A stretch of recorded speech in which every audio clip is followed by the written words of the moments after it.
This is Murali again from Salt. Today's topic is actually cracking critical reading, using a strategy to make critical reading like easier and to actually get some good points out of that.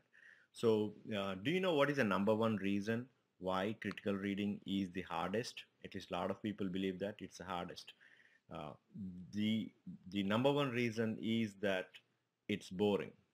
I mean, come on, guys. You have to admit that you are reading some random passages and it's plain boring.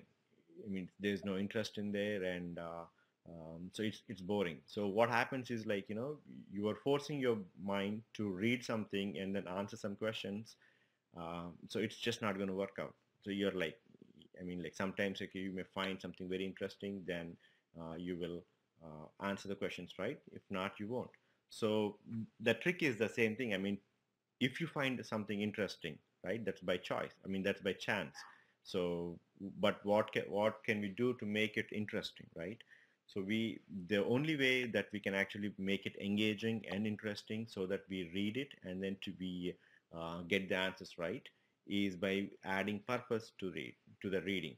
So I mean, we have gone through that in earlier sections. Like we said how important is the purpose. Like is in the entire how it plays is in the entire game. But how do we use this purpose in critical reading, right? And what is the value of purpose in critical reading? The value is that you when you read it with a purpose, you are making it engaging, you're making it active. Everybody talks about like active I mean, you have to be actively reading, not passive reading, right?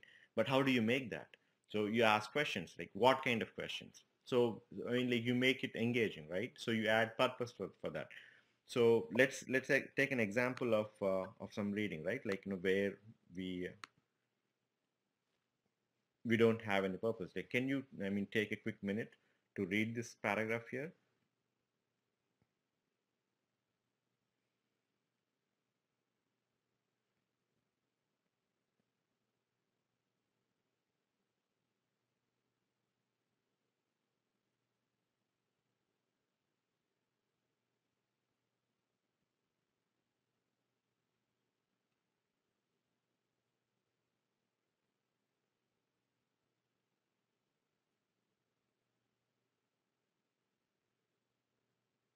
Okay.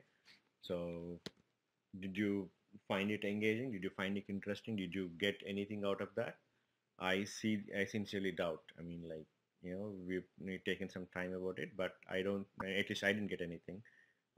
And we have done a lot of research about it. I mean, critical reading is one of the core sections that we focus on to crack it. And uh, so, I mean, people find it very difficult to read, too difficult to comprehend by randomly, start reading that.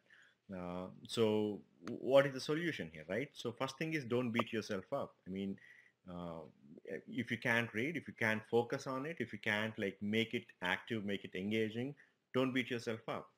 Our mind is built like that. Our mind is like a goal-seeking mechanism. Is not like a goal-seeking mechanism. It is a goal-seeking mechanism. Our mind is a goal-seeking mechanism. So you give it a purpose, it will go and find it. You give it a question, it will go find it. But you can't generally without that. I mean, it's not motivated to find an answer, so it's not motivated to read. As simple as that. We are wired like that. So don't beat yourself up. Now let's give it a purpose and read it, right? Let's take this approach and see. I mean, you don't need to believe me. So just take these two approaches and see if it works for you, right? So now it becomes engaging and your mind is all over it, right? So let's take an example of that. So first, before you read any passage, right, I want you to come up with, we'll give you a good set of questions later on, but at least like this is a good starting point. Like who is writing the following? Where is it happening? And what is the author trying to convey? Some basic questions, I mean, form with that, and then uh, just read through this. I mean, not like the entire thing, like, word by word, but just skim through that, So let's see.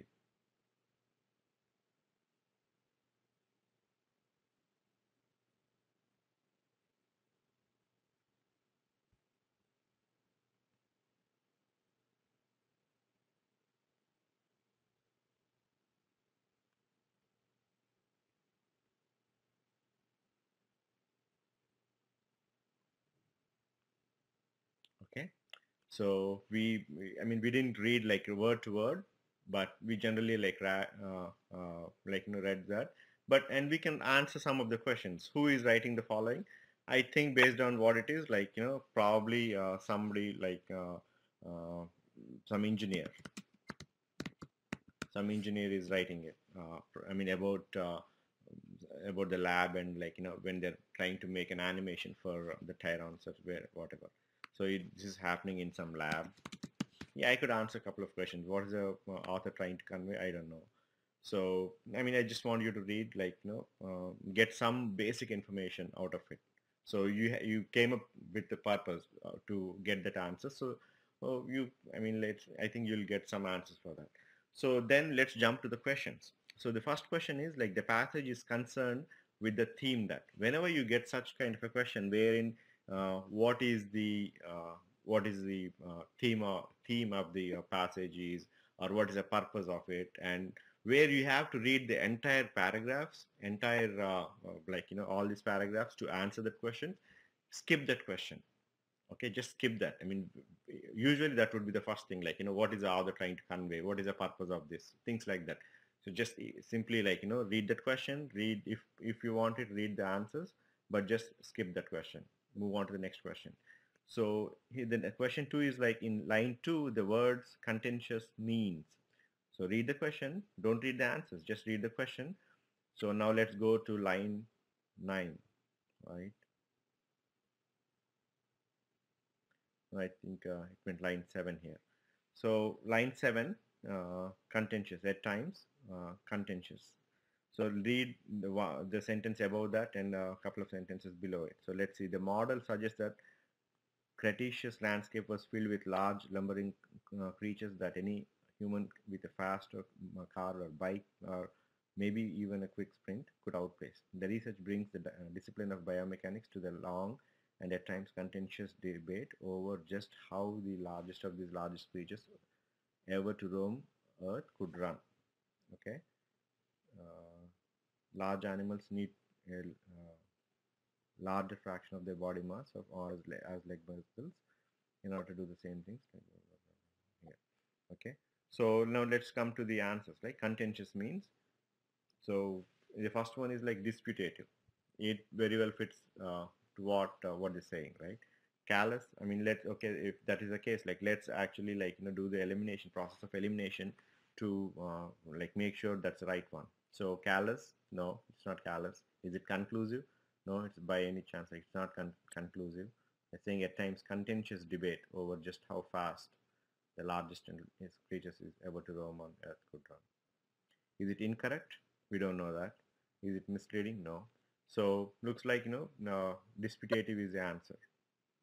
So what we did is when first time when we read this thing, it it may not be very clear to us. We may not comprehend as much as we can when we go and read it with a purpose in mind. The purpose here is to answer this question. We have a particular question. We have one like that we need to answer this. Okay. So now your mind is running like it's active and it's like, wow, okay. So in line 9 or like 7, in this case, like the words contentious mean. What does it mean? So now let's find it. So you have a purpose, you have a goal. So your mind is active. It's reading it to find the answer for that. It makes it more engaging. Uh, and the answer is like this one, right? So let's jump to the third question. On the subject of leg muscle, the passage says that. So leg muscle, I think I've seen it somewhere here, from somewhere here. So this is what it is. Model is impossible. It is, okay.